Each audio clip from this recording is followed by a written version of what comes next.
What's up, Juventini? Welcome back to the AJ Serie channel dedicated to Juventus. It's match day. Juve hosting Roma with a massive set of points up for grabs, just like they were against Bologna.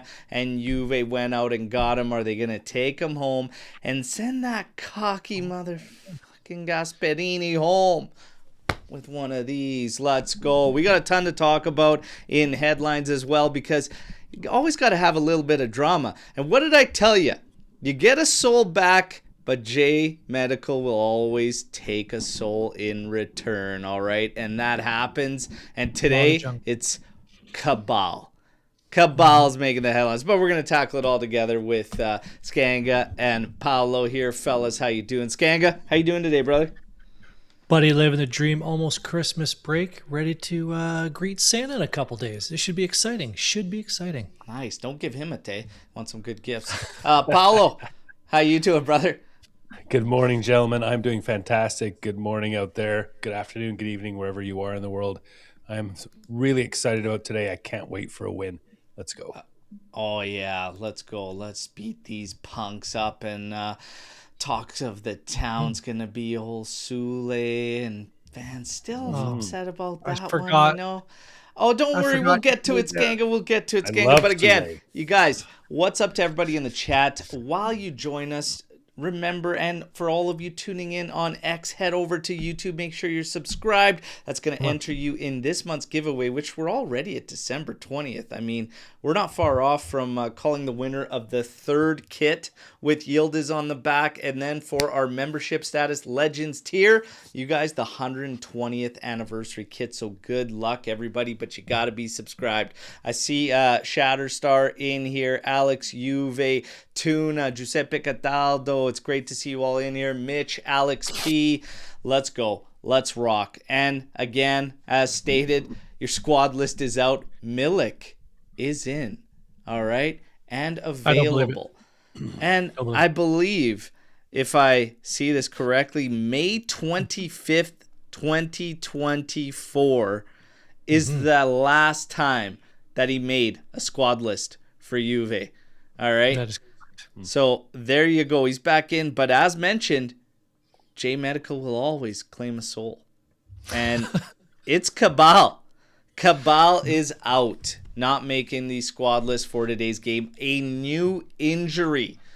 So we had a lot of question marks around the lineup and everything, and some things that maybe Spalletti should look to do to get guys firing and everything. But this might throw a wrench in things. And you know what?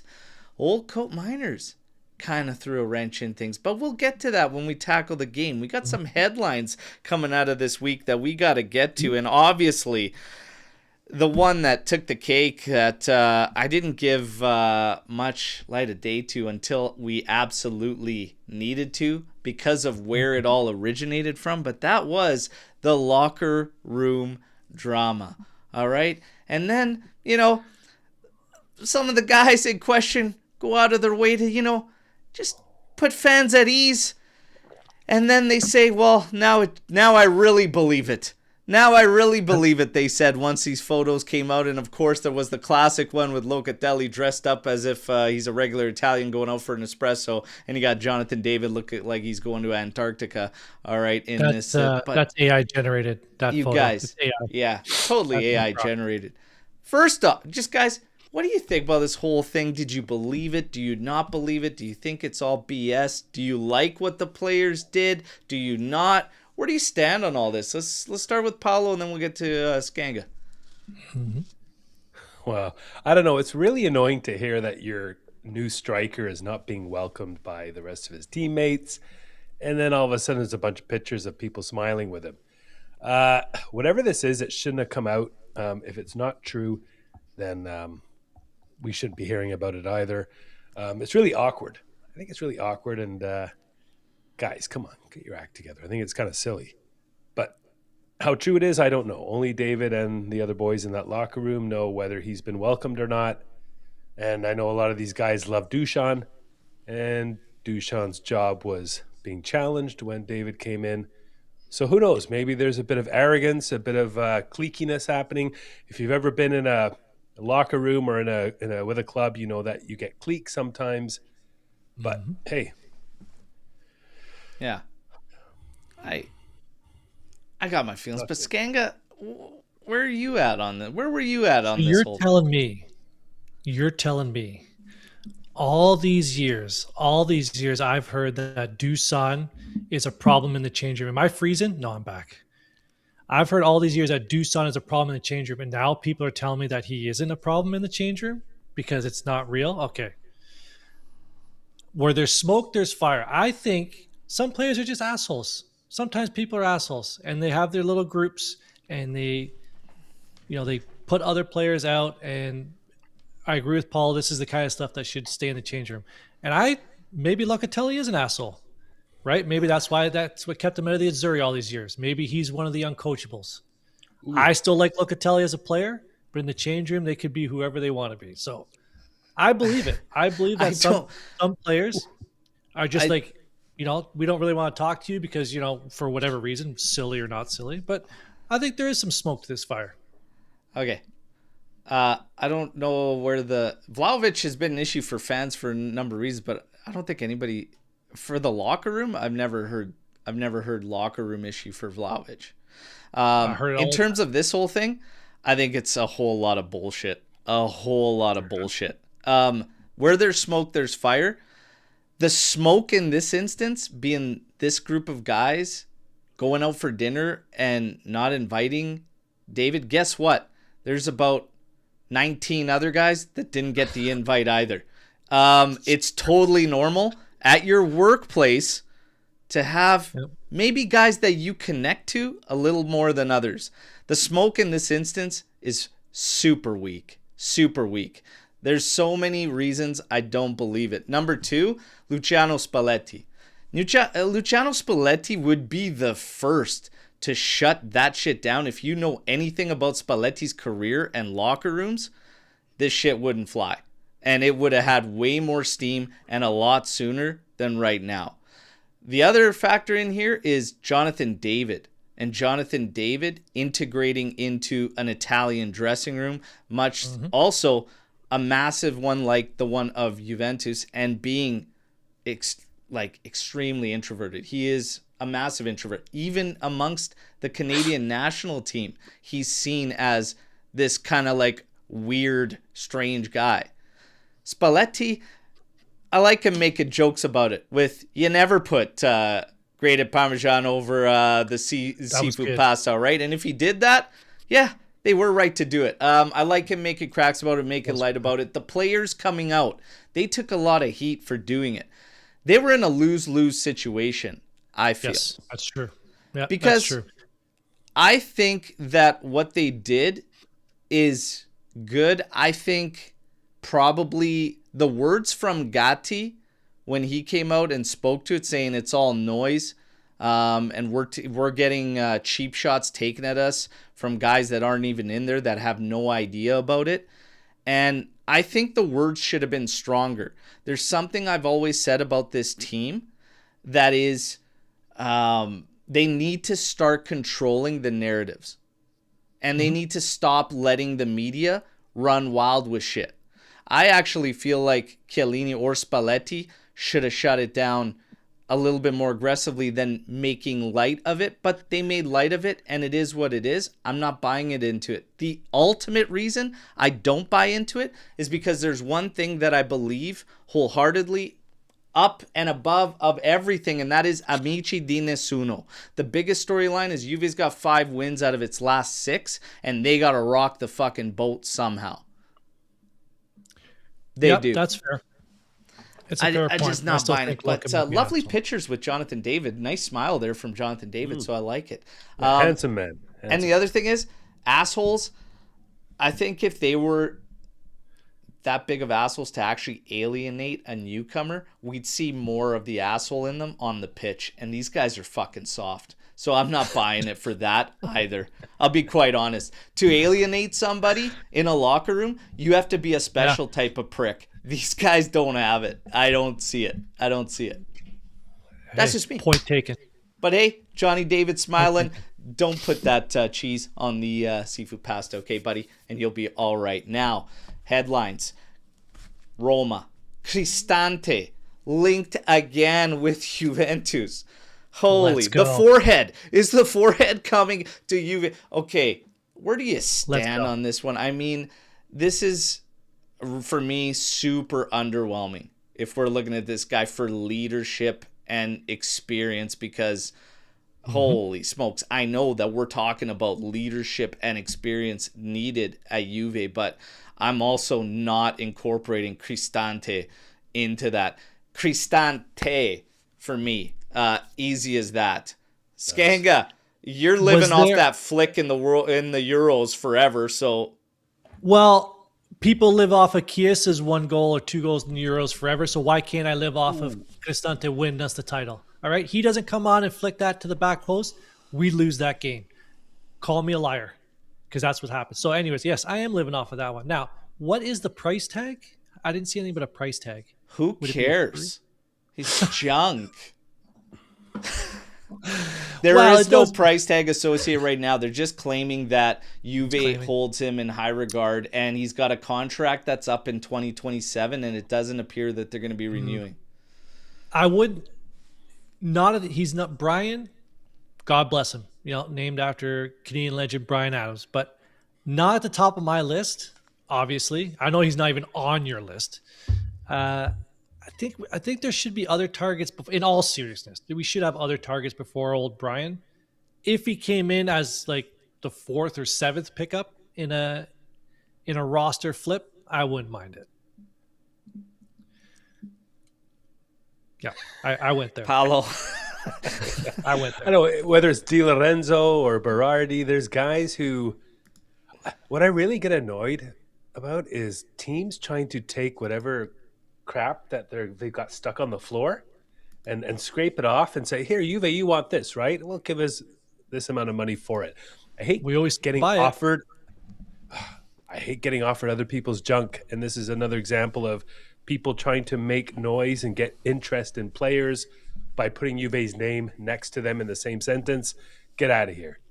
Take your shit. Get out of here. Why? Like, how on earth is such an average mid player gonna push the needle at Juve? Like, it's at a point of making changes for the sake of making changes. Like, yes, what the hell is the point? I mean, it's crazy. Meanwhile, you know, there was some outlets out there trying to make claims, like they're literally asking our fan base, like, this was an actual Juve account, should we let go of McKennie and bring Cristante in? And I'm like, good God. I would keep McKennie 1,000 times over before looking at Brian Cristante at joining Juve.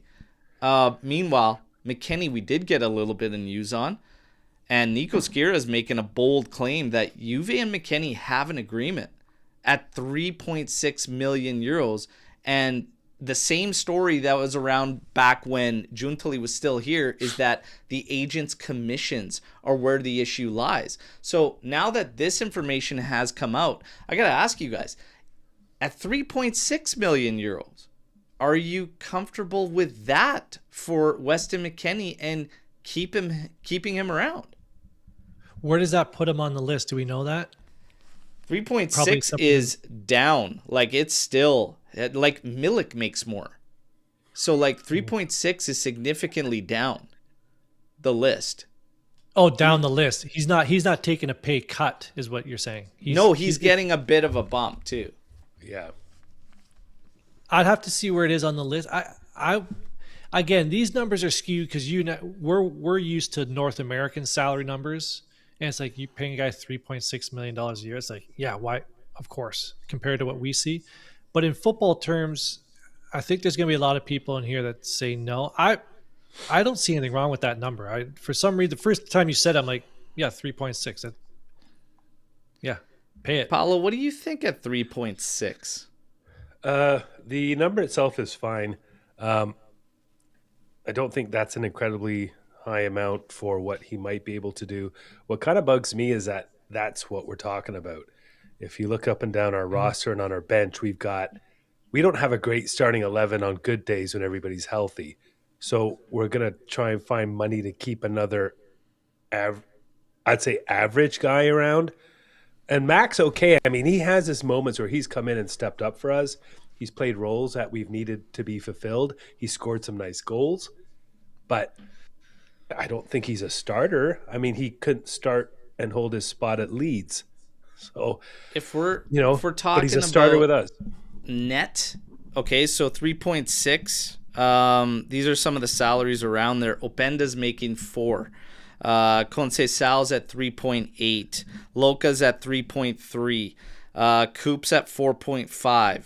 Gatti 3.1. Jagrova 2.5. Cambiaso 2.4. Kelly 2.4. Thuram's at 2. Di Gregorio's at 2. João Mario 2. He's going to be gone in January. I mean, he's at 2.5 right now, McKenny. Taking him to 3.6 is kind of, when you look at our roster, it's still technically a little bit much for a utility guy. Because I think, like, you've got to up the starting 11. I think if you're looking at our pay grades and where guys stand, 3.6, it doesn't seem like much in the grand scheme of things. He's going from 2.5 to 3.6. I'm going to be quite honest. I see a utility player maximum at 3. He's got to be like 3.6 plus on top of that, agents commissions. And here's my thing. I hate this agents commissions. I know Alex P came in with a great comment on the last short I did updating people on that situation. And that's garbage. I mean, the fact that teams have to cut, like, he's your agent. You take care of the commissions. Like, fuck that. I hate it. Yeah, that's like when you buy or sell a house. Who takes care of the commissions when you, is it with the seller or the buyer? Can't remember. The buyer takes care of the commissions. Buyer. It's been a while since I've done either.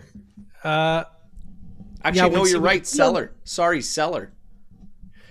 So when you're put on the list like that, right? 3.6 doesn't sound like that, but when you read the list out, but he is a starter on this team, and he's been our probably one of our most consistent players, next to Kalulu, I guess you could say, this season. I understand compared to other teams in other leagues, but I don't know. He's showing up for the team week in and week out. Yeah. 3.6 might be a lot, but I don't see him as a problem, but it just, that salary's probably going to be a bit much. Like, I don't see him as a problem if he's just playing on the outside and he's this utility piece that could fill in multiple roles. But again, man, when you're starting to get to the higher wage brackets as a utility. But here's the thing too, is every year it's like new names come in. He keeps becoming the guy that every single coach starts banking on. And there's it's something like, there. So maybe 3.6 is okay. For me, utility guy on this roster with our pay scale, 2.5 to 3 max. But here's the thing. Can we wrap up the Yildiz thing before we get into like our, What's utility players and everything? Do you have him on the list there? What's Yildiz at? Yildiz is at 1.7. He's real down, yeah. Like, well, Yildiz is locked up until 2029. Yeah. I think. Which means fuck all when you're paying him sweet fuck all. At 1.7 with where he's at right now and the production he's bringing, you have to take care of that. That smoke is sort of cleared with that beginning of the season and renew, and that storyline has kind of died away, which is nice. Based on Chiellini's words, I think that deal's just going to get done at the end of the season. Well, it hasn't died away because they said that right now his family's actually there and they're looking at closing it. And the last was that Juve wants to close it before Christmas. Well, TikTok, boys, because you're running it pretty tight again. But there's just a ton of interest in him, and there's more clubs.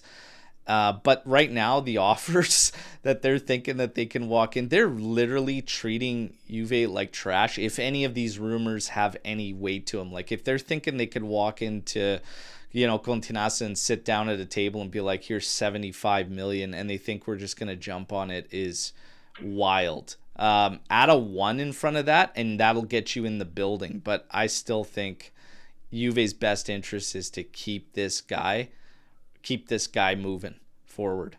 Big time. But that's the state of our roster, right? Where we're worried about losing McKennie because we have such little depth, and we're not putting the money up now to solve Yildiz.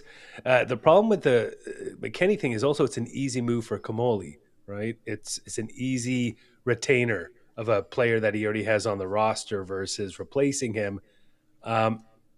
It's sad that we have to.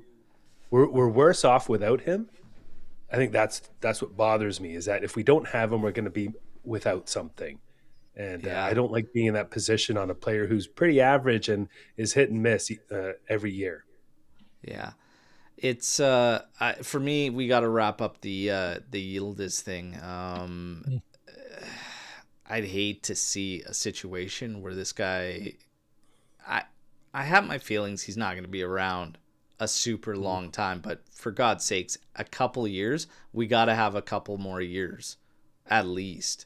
Yeah, he's the crown jewel. The crown jewel. Sure. But the payout's got to be massive if you sell this guy. Has to be massive to sell him.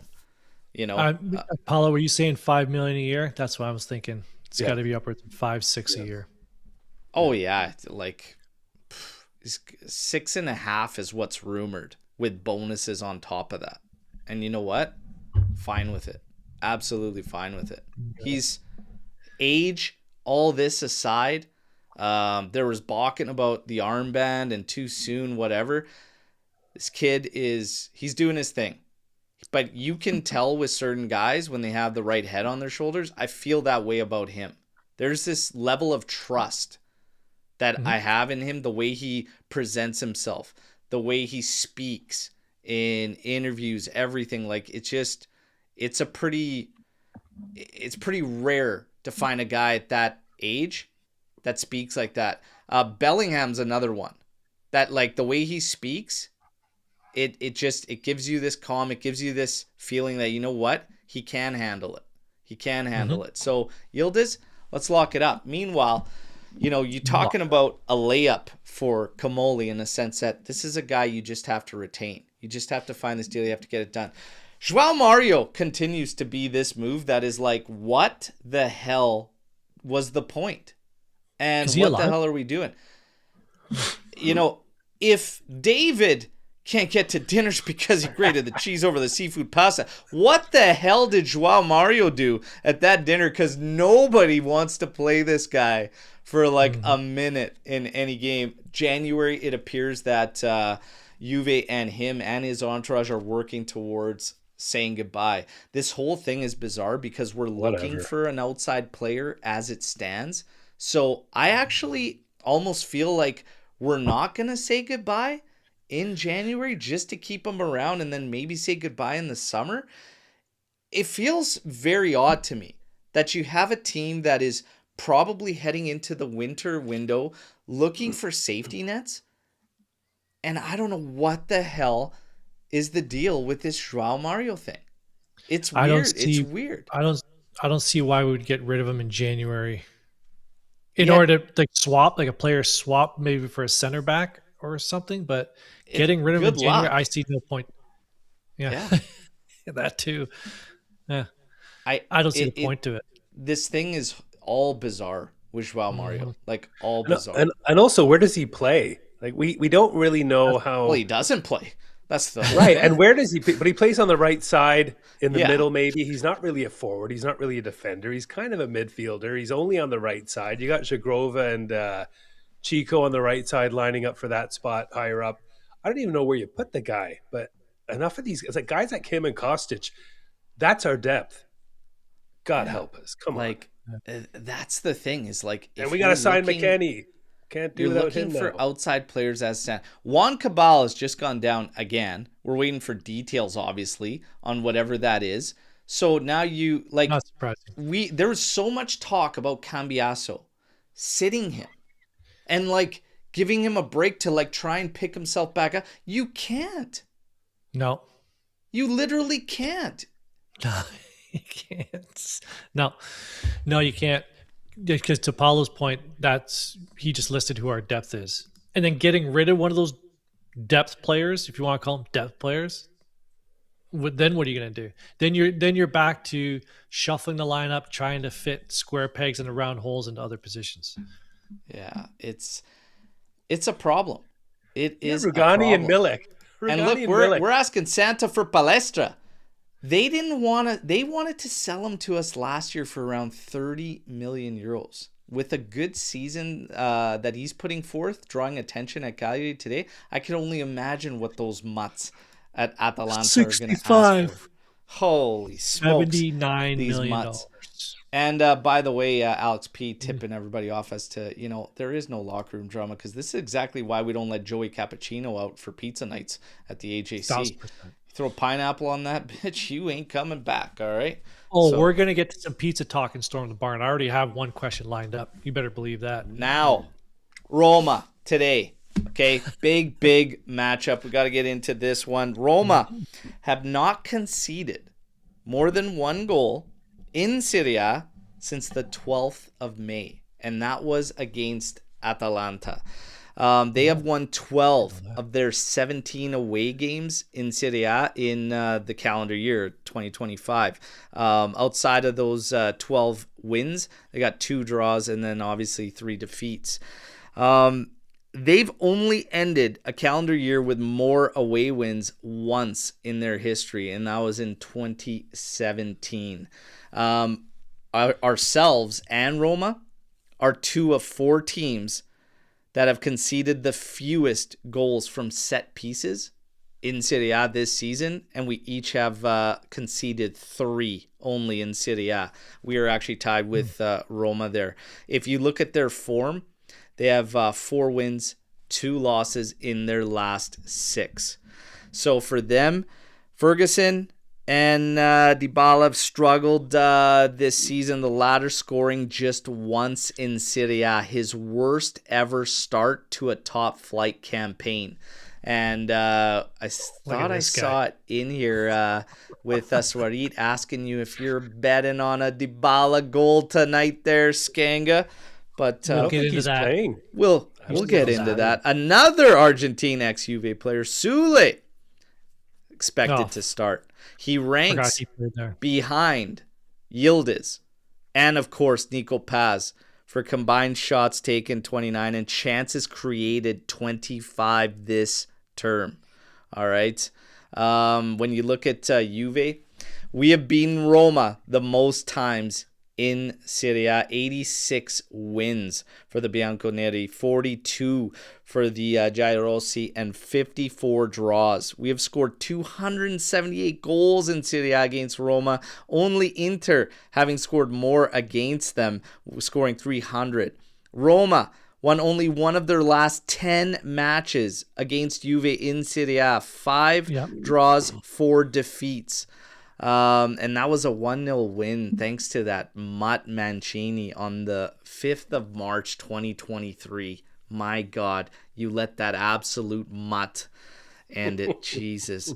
Neither Juve nor Roma have scored more than 1 goal in their last 6 Serie A encounters. Okay, last time they scored more than 1 goal was in the 4-3 win for the Bianconeri on January 9th, 2022. Form, Juve, 5 wins, 1 loss, last 6. When you're looking at injuries, we talked about it. Rugani and Bremer find themselves back on the squad list. Cabal now out. Gatti is out. Even Milik has returned, okay? But Cope Miners will be serving a suspension. Here are your projected lineups. Then we're going to get to these lads and their thoughts going into this game. Lovely photo. Beautiful smile there, Johnny. Johnny. All right. So Brian, obviously Svilar. Obviously Brian. Svilar in goal. Selic, Mancini, that fucking mud. Hermoso. Wesley, Kone, Cristante, vaffanculo, Wrench, Sule, Pellegrini, and Ferguson. That is your expected 3-4-2-1 for Roma. When you get to Juve, this is what's expected. So Di Gregorio, Kalulu, Bremer expected to get the nod in the heart of the back line. Absolutely love it to see him start and get back in there. Kelly, on the left center back role. McKennie and Cambiaso on the outsides because there ain't nobody else. Locatelli, Thuram, middle of the park. Chico and Yildiz start with Openda getting the nod up front. So, guys, want to get your thoughts now that we've gone through the details heading into this game, form and all that, and of course projected lineups. What do you think heading into this game? Do you like the lineups? How do you feel about it? Let's start with Paulo. Well, David can't get invited to dinner and he can't get invited to the starting lineup. This guy, I'd like to see him start with Chico and Yildiz. I think there's something going on there that I like. I talked in the chat during the week about how David's really great at coming back, doing the hold-up plays, the handing off and the interactions with Yildiz and Chico. I want to see some of that chemistry come together, so I'm disappointed that he is not starting. I get how they might want Openda in there doing his physical speed thing and pressing. So I'm a bit disappointed that Dave is not in there. And then I think at the back, we're going to see if Bremer can hold up because I'm a bit nervous for him having this kind of pressure put on him. He's not going to say no. He's a huge character guy. Who comes in his stead if he's struggling or if you start to see some irritation in his knee? Is it Rugani? At what point in the game do you move him out and with whom? So a bit nervous about the depth, bit nervous about Bremer, and then I really want to see David in there, but Openda might get the job done. If he shoots and doesn't fuck around with the ball in the box, shoot, man. Don't think, just shoot. What do you believe the keys to victory are? Give me a couple keys to victory for Juve. What do you think is going to be like more significance towards this matchup against Roma for you? For me? Yeah. What do you think the main keys they got to focus on? We need to score early. We need to score first. We're at home. We have to be on the front foot. We have to handle it kind of like a Bologna thing. So we have to be aggressive. Keep in mind, for a Gasperini team, Roma hasn't scored much either. So they're a very conservative team. I think they're going to play it very cagey, very tight. Don't get drawn into anything. Stay on the front foot. Get shots, lots of shots. They got a hot keeper right now. Get lots of shots, get lots of rebounds, and score first. Don't get drawn into any stuff, any funny stuff on the field. Yeah, and I think watch out for Bremer. Keep that back line tidy. Yeah, and Skanger, your thoughts? The lineup going into this game, some keys to victory. What do you think? Lineup was as expected. When I woke up this morning, I didn't see what the lineup was, but I was like, in my head, it's like Bremer, Kelly, like at the back, pretty standard. Kalulu. I don't think Kalulu is ever going to ever come off the field ever again for the rest of his life. He's going to be playing football twice a week for the rest of his life. Good for him. He's got the engine. In the middle, like based on injuries and suspensions, that is who we have. I don't understand why David's not starting. That's a weird one. I had to double check. I thought maybe we had a game midweek, but alas, it's Christmas, so I don't get that one. I think it's maybe because he's, to Paulo's point, he's a little bit more of a, we can call it a little more stagnant than Openda, and maybe they want Openda, doing more work up front to upset that back line. Mancini's going to be a problem in terms of the head case, trying to get into people's heads, to Paulo's point again, which I thought was a great point. I think that's why you're probably going to see Openda, to be honest, because I started thinking about it, and I'm really torn on that striker decision, because a part of me is like, we have to stop denying Chico, Yildiz, and David from forming chemistry and working together, because they look to be the best three as a unit, like together. But another part of me knows damn well what type of game Mancini plays, and I feel like Openda could actually counter it and give him problems because of how overly aggressive he is. And Openda's pace and physicality as well might actually be the right move. That's the only way I could really make sense of it from Spalletti's. So I could see why he might think this is the game to actually start Openda. That's how I make sense of it anyways. But keep going, Skang, your keys. But in terms of what you want, like the keys of victory, the ones that I could find that really stood out would be we are actually in good form at home. 12 goals for, 6 against. The 6 against, 5 from open play, 1 from a set piece. So we don't give up a lot of set pieces goals, but our 12 goals at home are 5 set pieces, 4 from open play, 2 PKs, and one counterattack. So I think with Bremer coming back in, that gives us that set piece ability that I thought we've been missing it this year, but it sounds like we've been scoring a lot of goals from set pieces. But him off of corner kicks, I think that's going to be a huge advantage for us. And another one that maybe you were going to get to it in yours is which manager can make the most out of his depth players today? Because I think both teams we're missing key pieces, especially them up front and us sort of in the middle at the back. Which manager can adjust, use his bench more effectively to pull out the win today? Because Roma hasn't drawn this year. They don't draw games. They either win or lose. It's win or lose.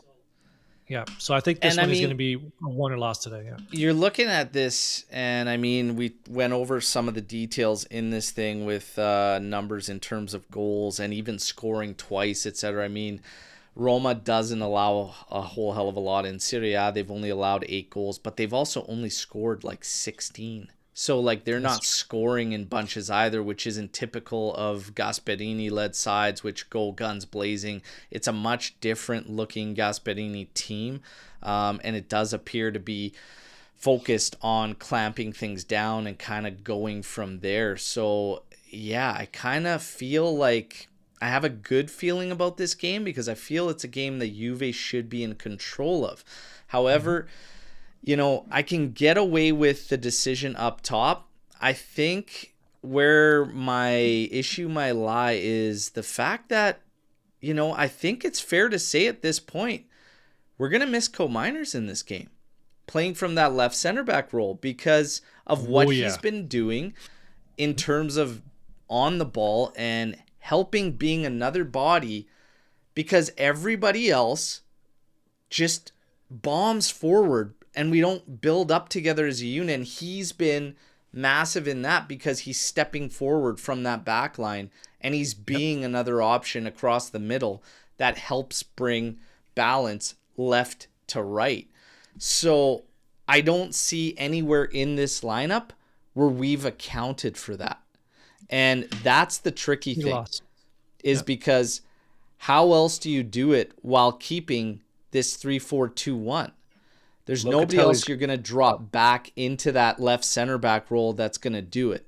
I don't expect Kelly to move the ball the way Co-Miners did or have the wherewithal or presence of mind to play with a more offensive minded, I don't see it. So do you make it up in the middle of the park? Do you not start Thuram and play somebody that moves the ball better? The only other pick would be Miretti. Thuram is coming off a really good performance in his last game. He finally stepped it up. I still think he's got to do way more on the ball, and he's got to pick it up. And I really think the only way you do it is you have to kind of do it by committee to make up for this Co-Miners thing. And it's also going to be Cambiaso. You're handcuffed when it comes to Cambiaso because we went over the reasons why. There is no Cabal. Kostic is not going to get a start for me in a big game. João Mario may as well not even exist. What you have to do is you have to simplify things. And I loved what Spalletti said about Cambiaso because it was spot on. He can do everything. Has he been? No. And he is capable of more than what he's showing. We're trying to dial it back with him. That's exactly what you have to do. This guy is wandering. He's out of position. And then when we lose the ball, he's in no way able to help defensively. Simplify things with him positionally. Simplify things with Thuram. But they're going to have to work the left side as a unit. And we have to be really smart about how we approach this. A key to victory against Roma is to not allow them to get their offensive opportunities through our mistakes. We have to be solid and smart on the ball. how we attack them, how we approach them is honestly going to require some patience, but that doesn't mean playing a slow game. You still have to have the right tempo in attacking them, but we can't give up the ball cheaply. So if we can do these things, keep on the ball, push them back, make them start from as deep as possible, because what they want to do is create mistakes and attack you from higher up. Make them start from the end of the pitch, and Juve will have a good game, and it'll be a good day at the office. That's what I believe for me. But it's time to put our money where our mouths are, everybody, okay? For Tony, it's always the same. He sets the Tony. Let's go. Let's hear about this mutt today. So Simone Zoza, we've seen him before. So 68 Serie A games in total, 4.2 yellows per game, 14 reds, 30 PKs. Now, interestingly enough, he's done, where do I have it here? He's done, in 1 month this season, he went 4 straight games with a red card. But you're telling me there's a chance. And one of them, that was our 1-1 home draw to Atalanta when he gave Atalanta a red card. So he has done our games this season. In the past, he's done our 4-0 home loss to Atalanta. So for this past March, 2-0 win at Torino in 2024. I don't see, so he doesn't give up a lot. He doesn't call a lot of fouls from the numbers. And from what I remember, he seems to let the teams play it out. He doesn't give up a lot of cheap stuff. So I think that this one, based on old Simone Zoza, he's going to let the boys play today. And it's going to be, I think it's going to be an open game from him. Let him play. And I really, unless it's something egregious, I don't see a PK happening today. I know someone was calling Dybala goal, which was, I think it was Swery. Dybala goal is plus 260, by the way. Not really worth the Chicoria. Dybala goal on a PK, I don't see it. I don't see a PK happening. Well, they don't want him pulling his hammy again either. I'm taking a PK, good point. It's a tough call. Good point. How long ago was this streak of 4 reds? This guy's like the Vlahovic of refs. He's streaky as hell. When was October. that? October. All right. So he's due. Yes. Okay. Time for predictions. Why don't you kick us off, Skanga? I'm Final ready to score, go. I am couple tiebreakers. Fire away. locked and loaded. So Juventus is actually heavy favorites today. So Roma win is plus 310, draw plus 210. Juventus is plus 105. Heavy. That's big favorites for the win today. I don't know, based on all the stats that we've been putting out and the numbers that Berto you've been putting out, but I'm still going with the 2-1 win at plus 800. I am combining. I had David and Yildiz to score, but David's not starting. I'll switch that to Openda, who'll probably have the same odds. So that combination will be plus 653 for those two to score. I am taking Roma to score first as well. I'm also taking a 1-1 halftime score. So both teams to score in the first half is plus 390. And I am taking Juventus over 6.5 corner kicks at plus 240. All right. I like it. Paolo, what do you think, man? What's your final score prediction and some tiebreakers? Okay. Common sense says no, we don't use that here.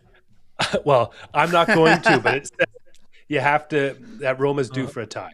They haven't had a draw yet, so they're due for one. The perfect situation for a draw. So because of that, I'm going to go 1-0 Juve, and perfect. I think Yildiz is going to save us today. I'm really worried about Sule, and I'm a bit worried about Ferguson, mainly because they like to shoot from outside the box. That's one of the areas I think we're kind of vulnerable.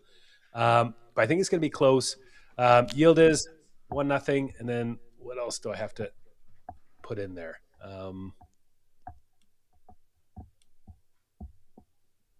The assist comes from David when he comes on after Openda to Yildiz. Late goal. All right. Matt here saying Milik comes off the bench to score the winner in the 98th minute. You heard it here first. Thanks for the super chat, by the way. Big shout out to Matt, a kit winner as well. But Cugino Eddie put it in the chat. You can't even bet on Milik to score today. I double checked. He is correct. Can't even bet on him to score. It would just be ruled back by VAR for offside, with probably a player standing there in line at the bottom of the frame. So, anyways, sorry to pick at the scab there and bring that back, but yeah. I actually believe Juve keeps the clean sheet. I'm actually on the same page as Paolo here. I don't think this is going to be one where it's barn burner by any means. I think it could be a chippy, ugly, tight type game. I'm going 1-0 as well. As far as who scores the goal, what is 1-0? I actually think that stupid mutt Mancini gets an OG. I'm going to manifest an own goal. That prick is the blemish in that streak that Juve has. And it was with that 1-0. What if it's an OG from Mancini today that buries Roma and sends Gasperini, that arrogant, miserable old man, packing with the L? Oh, chef's kiss. That's what I'm going to call 1-0, and I actually think you have an OG from Roma. But I'll say Mancini just to make it interesting because I hate the guy. 1-0 scoreline is plus 600. I've already put money on that scoreline, by the way. I put my money on a couple different scorelines, but plus 600. And I just like to let Mitch know, yes, I do give to the poor over Christmas. I don't just waste my money on gambling. I do give to the poor. And if you can, in your area, always, when you can, donate to your local children's hospital. Those people are the real angels and saints of the world. Find your local children's hospital and donate where you can. Love it. Good stuff. Good stuff, guys. Good stuff. Nice. Now, can I, by the way, Swarit, little tradition that he's kind of started around here, preliminary day. I don't think it's, I mean, holy smokes. When I'm looking at a lineup that has Mancini and Cristante in there, and I have to give a preliminary day, my goodness, man. That is for me like Del Piero or Baggio, and I hate it because I love both those guys so much, but I'm going to give the day to Mancini because he is the ultimate of assholes. So there you go. He gets the preliminary day, okay? Would you want Mancini on your team? Absolutely not. But you'd like a player like Mancini. Same attributes. I'd like, no, not like him actually. But I want somebody with an edge with an asshole, but is actually good. He's getting hyped up too much this season, but it's all for naught, and he shows it when he's actually got to be banked on with the Azzurri. So no, definitely wouldn't want that prick. Or Cristante, okay? Thank you for the flick in 2021. Now, speaking of coaches, remember that whole situation around, did Camoli call Gasperini or not? Was that even true? Whatever. Well, Gasperini kind of took the little jerry can there and fucking, twisted it up at the spout and just did a little bit of this, poured a little bit of gasoline on that fire. You sons of bitches, you guys call me a bitter old man yelling at clouds? That's Gasperini.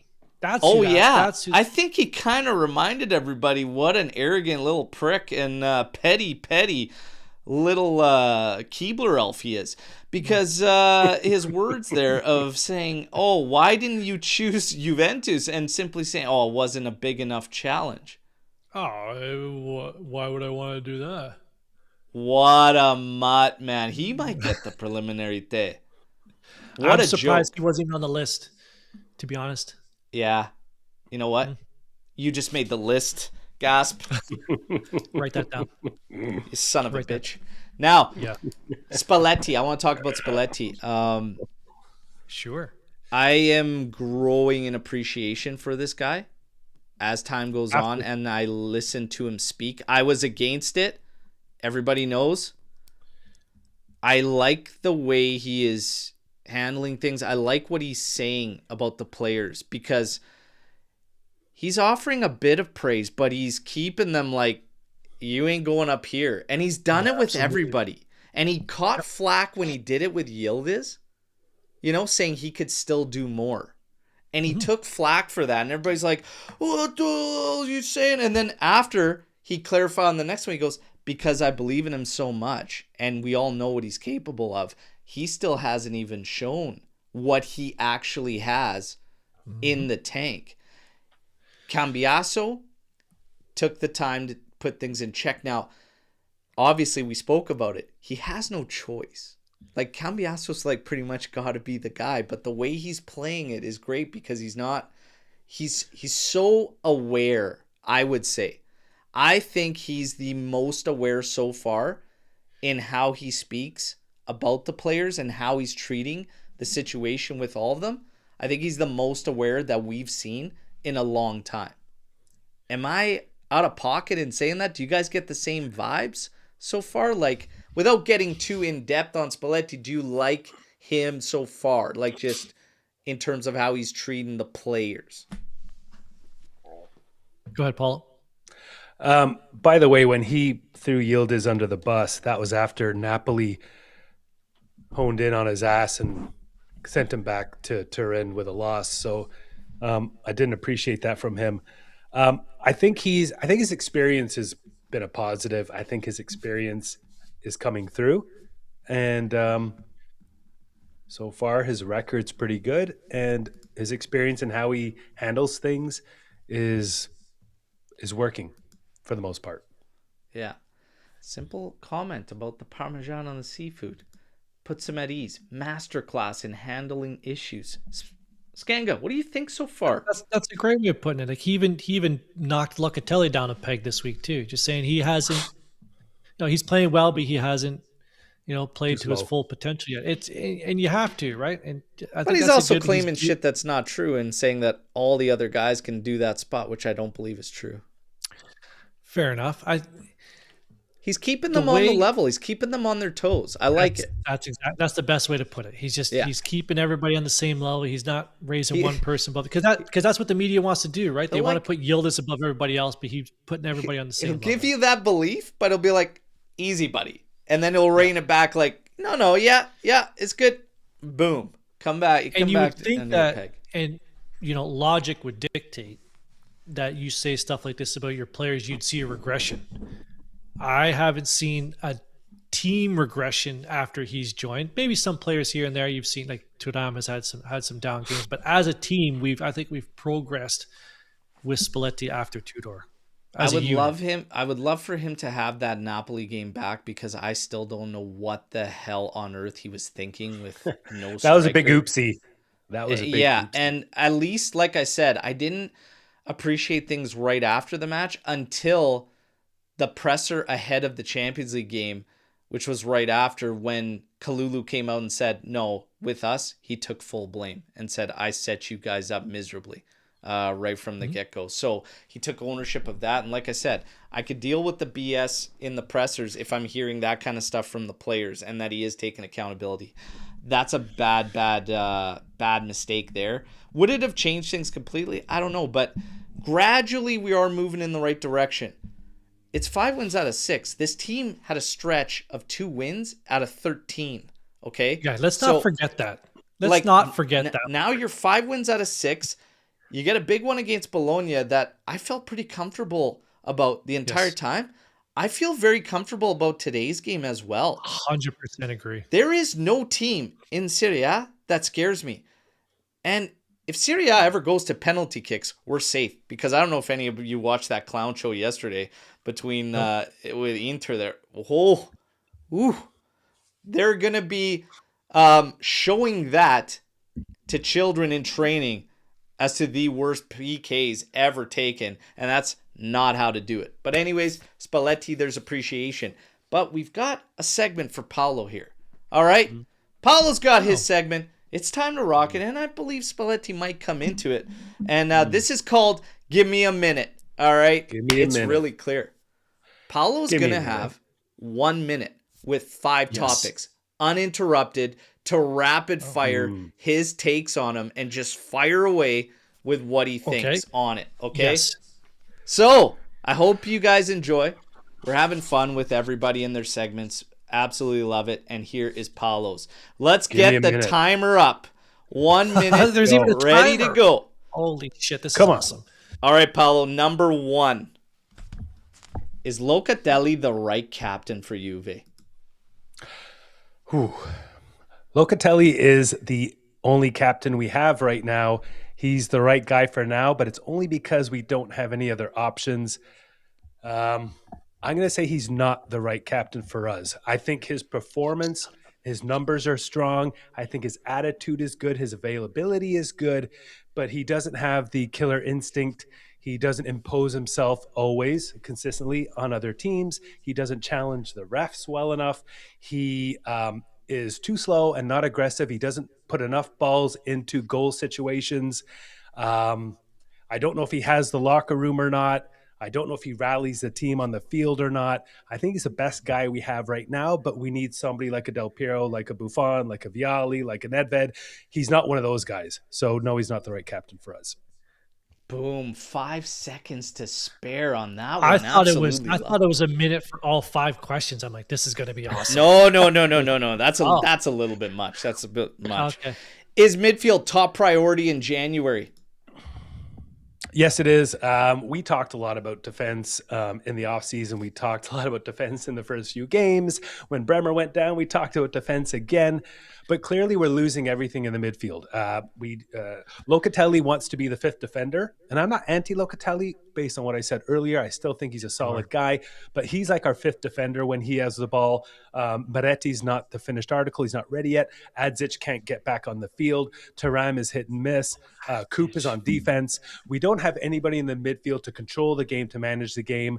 That's where the priority needs to be. We need someone like a Xhaka, who all of a sudden went to Sunderland, became the captain, and has them in 8th place in the Premier League, and left the game against Newcastle on a 1-0 win with a scar over his eye.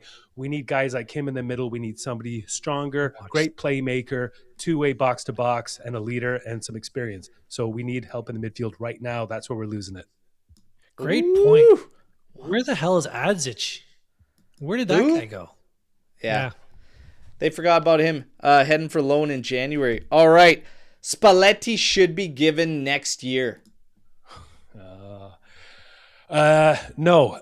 Spalletti's been good so far, and I really appreciate what he's done. His experience has come through. He's got us on a winning record. He's a different personality that seems to be working out with the players and with the fans. But he wasn't our first choice. He wasn't our second choice. He wasn't our third choice. He might have been our 4th choice. I want to see who's available next year. I want to have options, just like I want to have options in the roster. I want to have options at coach. If Deschamps is available next year, I would take him over Spalletti any day. Now, Spalletti's doing well. If he makes the top 3, I think he deserves he's earned the right to keep his job, and he's proven that he can get us somewhere with what he has, considering how weak our roster is and how lack of depth it has. He blew the Napoli game, but he's been pretty good. So he's in contention, but he has to finish top 3. And I still want to see who's available in next year. All right. Good stuff. Okay. And in Guess keeping with that, by the way, what? I'm taking notes and I'm going to rebuttal everything that he's saying. I love it. I love it. Will Juve finish top 3? No, not right now. And the problem is we haven't beaten, we beat Inter, right? But we struggled against Napoli. And for me, Napoli was a real test of character, depth, ability, mentality, talent. I don't know if we have the depth in the roster. I think we have holes in the roster. I think we've got injuries. We're not really scoring a lot. Our defense is okay. But we have to beat Roma. If we beat Roma today, I think that sends a message. If we beat Napoli in the new year, I think we're possibly in a position to take top 3. But unless we get consistent results against the bad teams and the good teams and prove ourselves, we are not top 3 yet, because Inter's not going anywhere. I don't think Milan's going anywhere. I don't think Napoli's going anywhere. These 3 teams are playing with a certain kind of arrogance and intensity that we can't match yet. Now, people think they're going to fall apart, that they're weak. They're not. They're better than us right now. So until we can beat those teams, let's start with Roma and then Napoli, and then we'll see if we're top 3. And now the final one. Agnelli must return. Oh, absolutely. There's no one else I'd rather see at this organization than him. He gets a lot of slack because of some of the crazy stuff he did towards the end of his tenure and some of the trouble he got us in. But whoever has never sinned, please throw the first stone. Soccer is rife with activity that happens under the table, behind the curtains, etc. And I think we need Agnelli back. You can blame him for some of his craziness at the end of his tenure. Fine. But don't forget the other 99% of the things he did to bring this club to where it's at. And don't get on to me about the stupid logo changing. Fuck, who cares about the goddamn logo? We need a guy at the top who's going to run this show. We need a guy who's going to fight for us in the boardroom, fight for us on the field, fight for us against Serie, fight for us against the refs. We need Agnelli back because right now we have Elkan who runs this place like a coffee shop and wants to keep the books balanced. We need somebody who wants to make this team what it needs to be. And that starts with Agnelli. Elkan, step aside. All right. Wow. Okay. All right. Whew. Good stuff. I like that. Now, we can counter for a minute on all of them. This is the fun part about this one. Now, I can take a minute to counter all of them if I want or give my thoughts. Skanga, do you want to take a shot at a minute to tackle all the rebuttals or just a couple? I could do that. I think I have it all. Fire up a minute here. You ready? Fire away. Yep. So what we understood here is that Paolo is the king Locatelli hater. So we understand that if you ever see any slag that he gets on Twitter, it's Paolo. So we've lost to Napoli. We've beaten Inter. We've drew Milan. We've beaten Bologna. We lost to Como. If we beat Roma today, we're doing okay against the top teams. We'll finish the top three because I still think maybe Napoli Inter finish ahead of us. Yes, Agnelli must return. I fully agree with that one right there. I also agree with Spalletti. I think if it's top three, he deserves another round. Right? Why not? Also, I'd also like to finish on who the fuck is watching Newcastle? Don't ever bring up EPL games in here again. Well, you can stop the clock. I'm going to finish with that. Who watches that stuff? All right. Now I'll go with. Okay. Whew. Okay. I'll go a minute. I don't know if we're going to need that. Okay. Don't clip that, guys. Okay. Mas is going to be looking to get back after the fruitcake comment. Okay. Sure. Let's go. Locatelli is the right captain for now. Ultimately, no, I don't believe we have the right captain amongst the roster. Okay. I really don't believe we do. So out of this group, he's the right guy. Midfield top priority in January. I still believe it's going to be an outside player, and I'm not sold on midfield being the top priority. I still think you need some better players at the outside, maybe potentially at the back line for coverage. We need to move Coop Miners into the midfield. If you're talking about Spalletti should get next year, if I had to make the decision right now, yeah, and I probably wouldn't change him for anybody that's potentially going to be available. That's just me if I had to make the call right now. Will Juve finish in top three? Yes. Agnelli must return? Yes, but not be the face of Juve. Just be that vision. Oh, interesting. I forgot about the midfield thing. Yeah, I'm going to have to agree with Berto on this one. I think the back line is a little bit more of a... But that's good stuff, man. I like that. Give me a minute. Rapid fire. That's how you lead Storm the Barn, baby. Good stuff, Paulo. Absolutely love it. For Skanga, Suaricos, what about where Skanga said when was got set the Tony, and we'll find something nice for. We're still working on everybody. I have mine. I got set the tone. I'm all right, and I do my betting lines. I'm good, buddy. What happens when you show up post match? What are you betting on? What are we betting on? How many pineapples are going to hit Joey Cappuccino's next pizza? Like, what are we betting on? There's always something to bet on, Berto. What are we talking about? You know what? Just like you could turn anything into a drinking game. I learned that in the old college days. So you could turn anything into a drinking game. You could bet on anything, but do so responsibly. It's Christmas, everybody. Okay, all right. And before we get to Storm the Barn, reminder to everybody: we are in the holiday season. It's not always the best for everybody. Some people go through hard times and struggles. This is something that we've always opened up, and I need to start making a habit of mentioning it more. But if you're struggling with something, you just need a set of ears or whatever, make sure you talk to somebody. But our DMs are always open, especially to the AJC Army and whatnot. But yeah, take care of yourselves, and it helps to talk about things. It doesn't have to be, DMs or whatever, but that might be the easiest because some people can't bring themselves to do it face to face. But yeah, take care of yourselves. Mental health, super important, and the holidays can add an extra toll for some. So we're thinking about you all. Enjoy the holiday season and do so safely, of course. But if you're struggling, reach out to somebody, okay? Anybody. Now, let's get to Storm the Barn. Do you put Parmesan in your pasta, vongole. Guys. Okay, I'll start with this one. I actually do not put cheese on any of my pastas. I've always been that way. I've never been a cheese on my pasta guy, to be completely honest. I'm one of those unicorns. I don't put cheese on my pasta. On any pasta. I don't like it. Now, I could eat a whole bowl of like fresh ricotta beside. Like I'll have my pasta and like just smash a whole like with a spoon. I don't know. I don't know. I don't know. Get that off my pizza. Sorry, get that off my pasta. Clip it. What? A bowl of ricotta. No. Man. They yeah, Tio. No, it's not like if someone took the Italian right out of Skanga. It's not like if I go to somebody's house and they give it to you, I'm not eating that. Of course I'm going to eat it. But if I had a choice, that might be the craziest take we've ever had on the damn show. It has nothing to do with football. No cheese on the pasta. My God. Yeah. Love the cheese on pasta. Paolo, I'm sure. But the ricotta on the side, like just that's probably wild. I could eat a whole tub of it with a spoon. Ugh. My goodness, man. I prefer it in the lasagna. But... That is something. I got to go to the next one because that one rattled me. Okay. Do you agree with my prediction? Most likely outcome, ranked 1 draw. Most probable 2 Juventus win by 1 goal. 3 Roma win.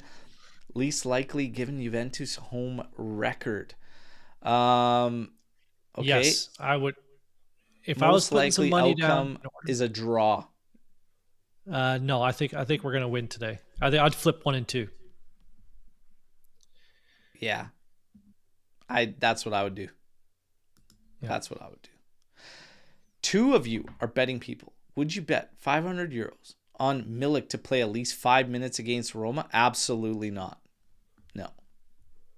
No. If 2 of you are betting people, yes, I would. In this game, 5 minutes? No. If someone gave me 500 euros, the first thing I'm doing is betting on Milik to play 5 minutes in this game. 100%. Just give it to me so I could buy some cheese for my pasta. Okay, there's no goddamn way he's playing 5 minutes in this game. He's got to find his boots. It's going to be too tight. He just got back like May. What was it? 2024 in May. Paulo, good point. Nah. Where are his boots? He's got to find his stuff. He can't find his bag. He's looking around for his gym bag. There is no shot. No shot. Why do you think that Spalletti will start with Bremer during the first half? He is not fit to complete 90 minutes playing time. Who will replace Bremer in the second half? Are we 100% sure that he can't go for a full game? I think he's good for 75, and they're going to bring Rugani in. I think Rugani's going to come in and be the guy. And if Bremer can give you 75 in the first with Cope Miners out, you take that in this game. And Kelly's going to be out there on the left. I'm worried about this. I'll be honest. I'm really worried about this because he's only played, 15, 20 minutes? And now you're starting a big game at home and you want him to play 60 or 70? Bremer's kind of that guy, man. I'm not worried about that so much as the meniscus in general, to be quite honest. Like, that worries me. It's not about him and the quality that you'll get. I feel comfortable that he could do that.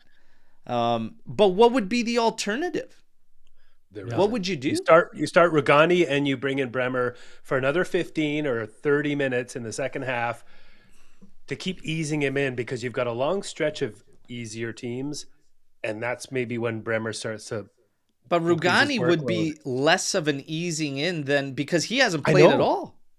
I know, but he doesn't have a bum knee. But he just got back from injury as well.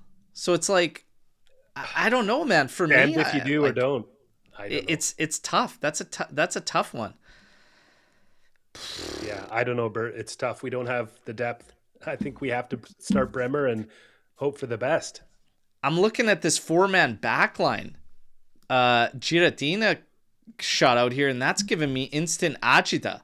McKennie, Kalulu, Kelly, and Cambiasso is like a no for me. Like, I'd rather do, what Paulo suggests with Rugani, or get Bremer in there from the start with whatever you can get, to be quite honest. But but there's a lot of people that wouldn't play Bremer from minute one. But these guys, hey, we just went out and got this guy, this Burgess character out of Australia, whatever, who's supposed to be this guru in terms of recovery and rehab, conditioning.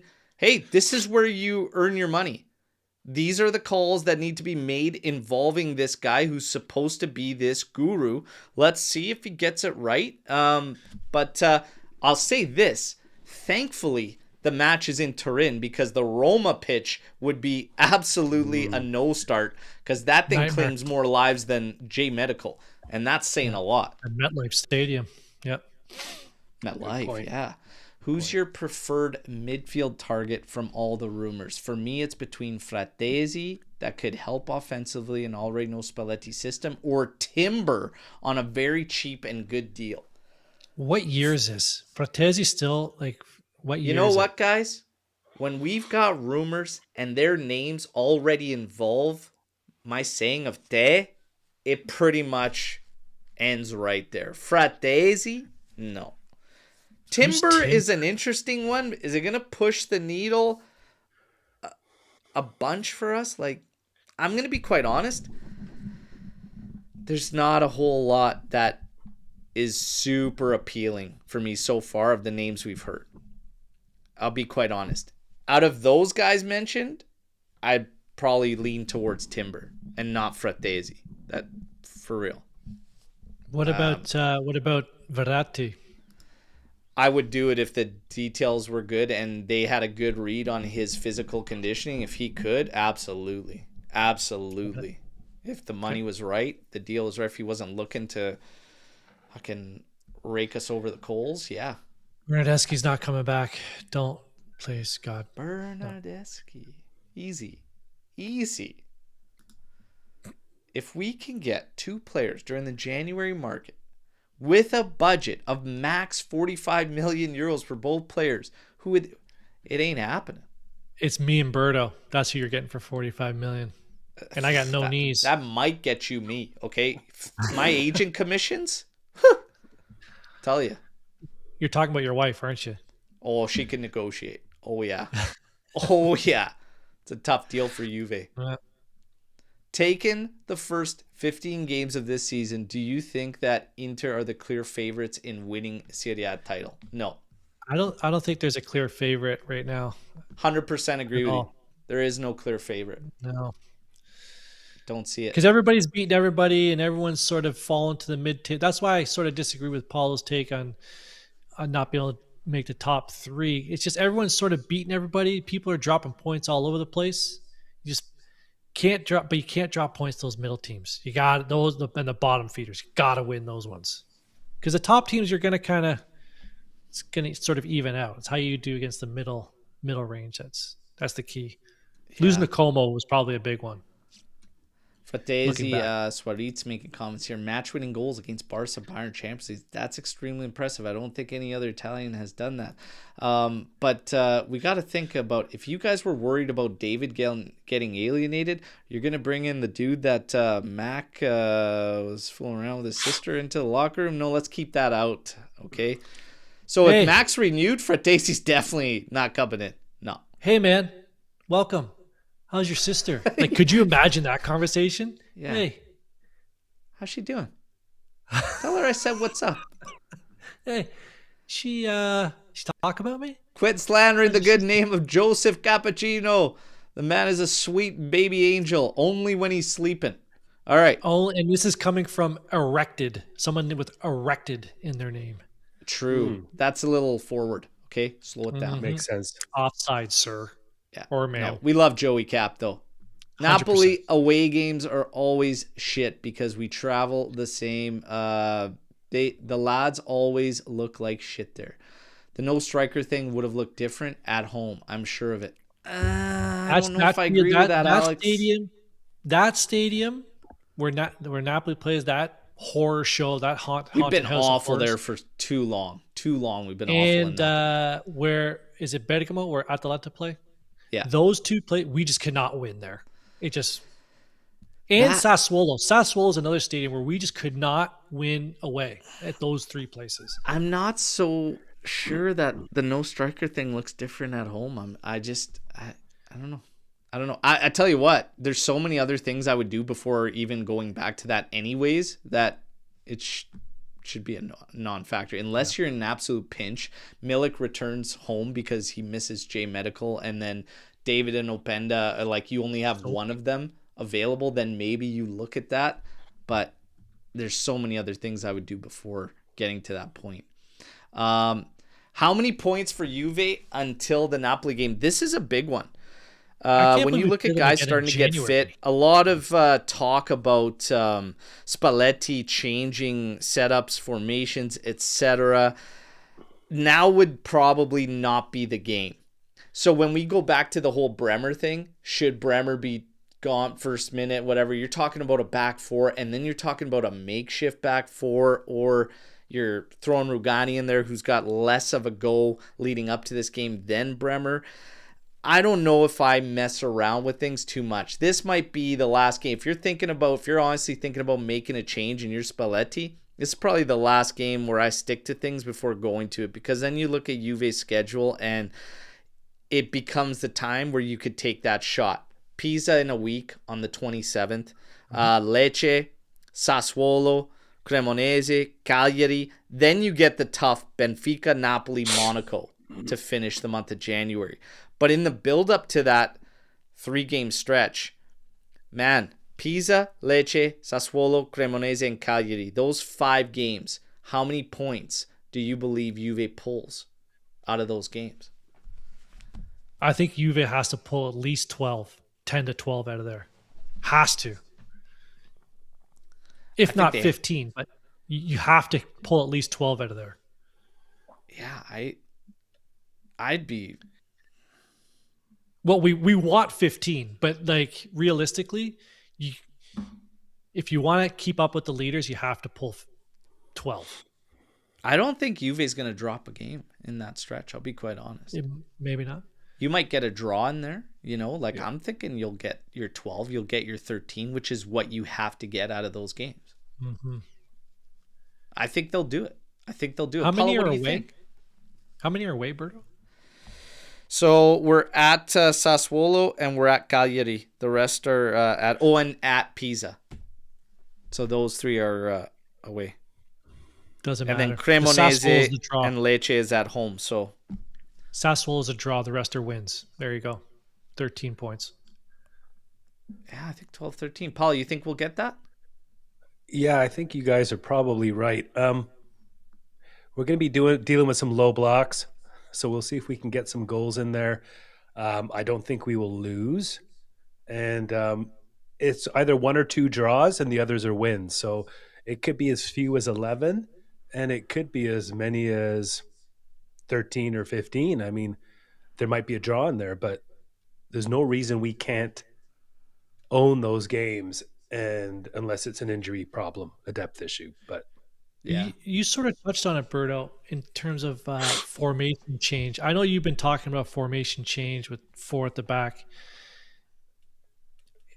Are we past that now? Is this now time? For me, I've sort of said if we have to change the formation, you can do it. But I'm sort of saying now, I'm of the belief, stick to the 3 at the back and just get that lineup consistent and playing well, and that formation, that system, because you have these 5 games to sort of like continue it, perfect it, going into those 3 tough games. I don't think we should be tinkering now. I think now is the time where you solidify your 11. Like David should be starting every game, or whoever. These are the games where you should be building the cohesiveness in your starting 11 going into those 3 games at the end of January.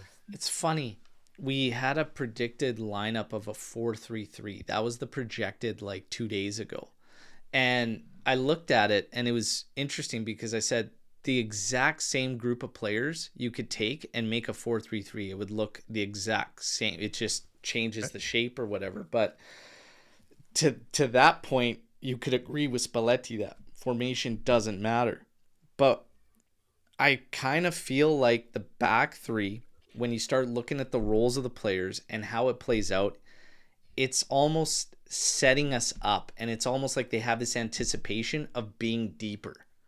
instead of like just pushing a little more. And we can't seem to have in this setup, and whatever these roles are, we can't seem to press teams in a balanced fashion. And it's too easy for teams to play out when we're trying to pressure them. It's not consistent and it's not balanced. And I'd like to see one less guy back there to help that.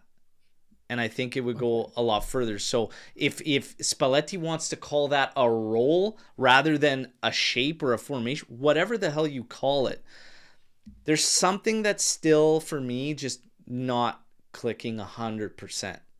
And I feel like we have one extra guy that could be better utilized a little bit further up.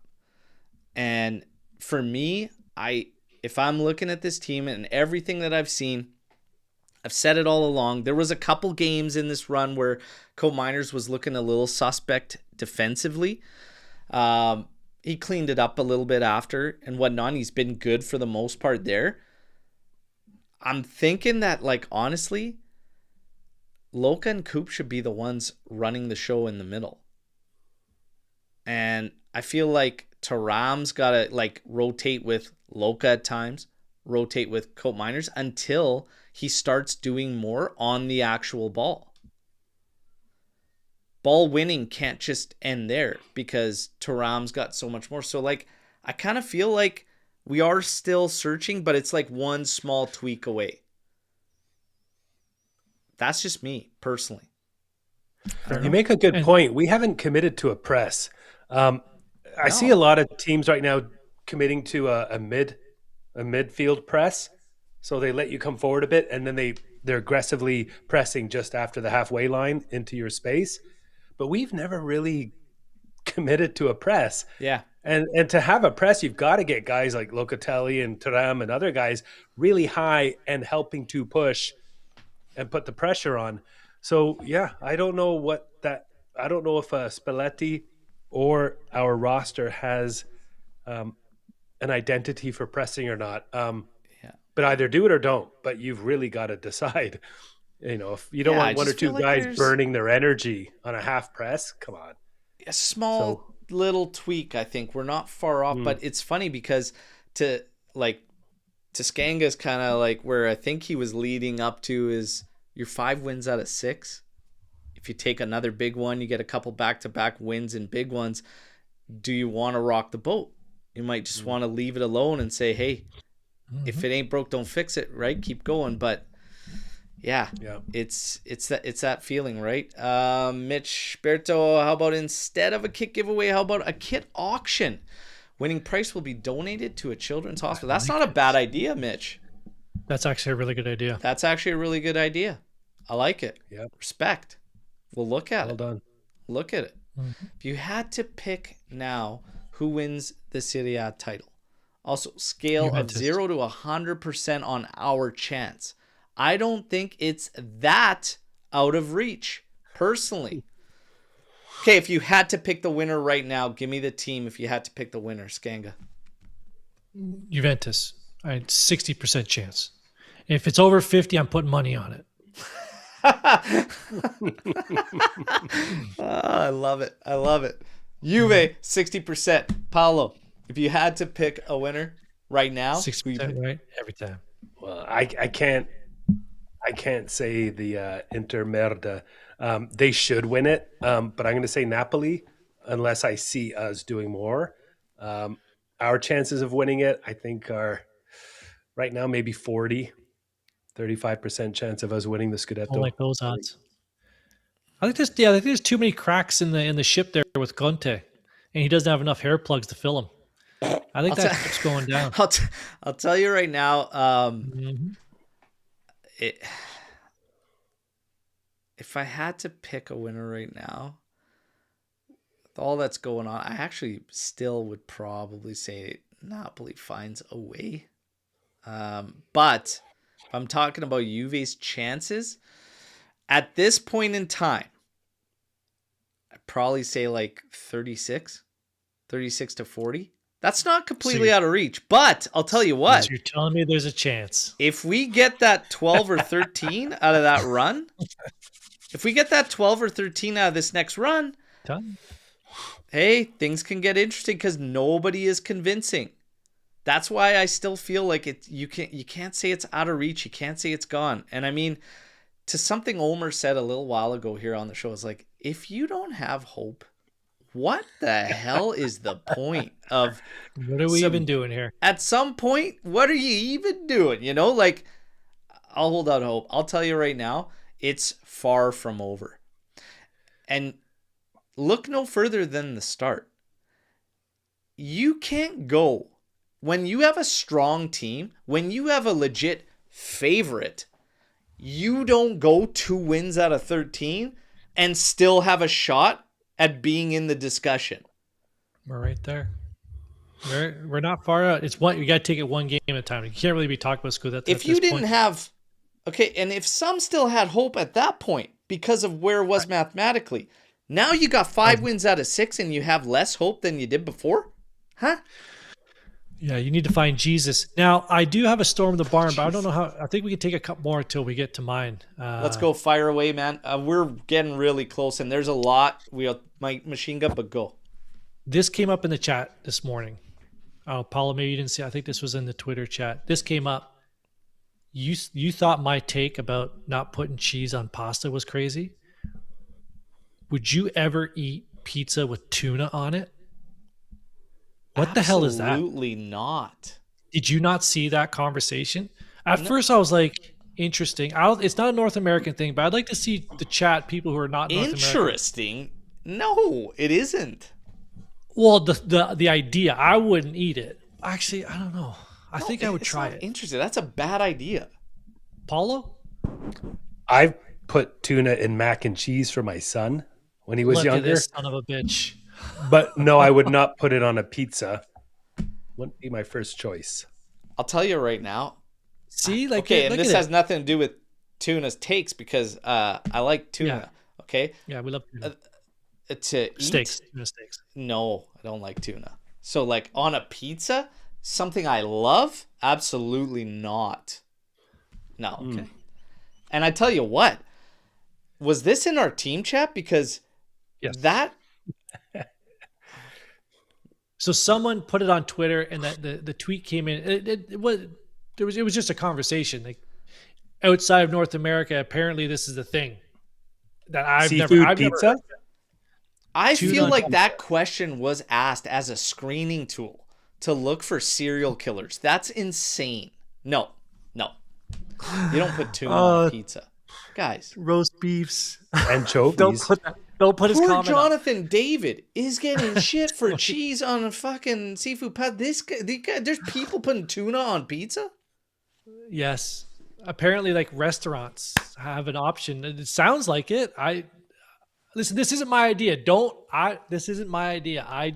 Oh my God, it was trim? Holy shit. No, it wasn't trim. It was someone else, but he says it's on pizza is good. Have you had sushi pizza? No. Okay. What? That I would definitely not do. I love sushi though. So do I. We love you long time. Let's beat the shit out of Roma. Okay, there is a watch along 20 minutes before kickoff. I need time to recover from that one. That's crazy. You guys, you had a lot of Storm the Barns. It's great. Bring it on over to the live show, and we'll have some fun there, okay? 20 minutes before kickoff, a big one today. And, I'm going to be calling the action. Skanga, Paulo, that's a lot of fun today, okay? Hope you guys enjoyed Give Me a Minute with Paulo there. I thought it was great stuff, okay? Skanga, setting the tone. He's got your betting lines. Man, been a while, though, since he said book it. Like, that was always your go-to. Book it. I've kept that in the holster on purpose, buddy. Kept it in a couple years. You're not extremely comfortable then with these bets, is what you're saying. Not locked in, not dialed. Book it. Book it. The dial. I got 1-0. I got an own goal from that Mutt Mancini. I'm gonna say book it. Okay, let's get the win. Gasperini pissed me off. Okay, he pissed me off with those words there. Why? Okay. He's a mutt. Let's go. Everybody do whatever the hell you do on match day for good luck. We'll reconvene. Let's hope the lads get this big set of 3 points. Be a nice lead into Christmas. All right, let's go. Fino alla fine. Forza Juventus. We'll see you in about 4 hours' time. Ciao, ciao. Set the tone.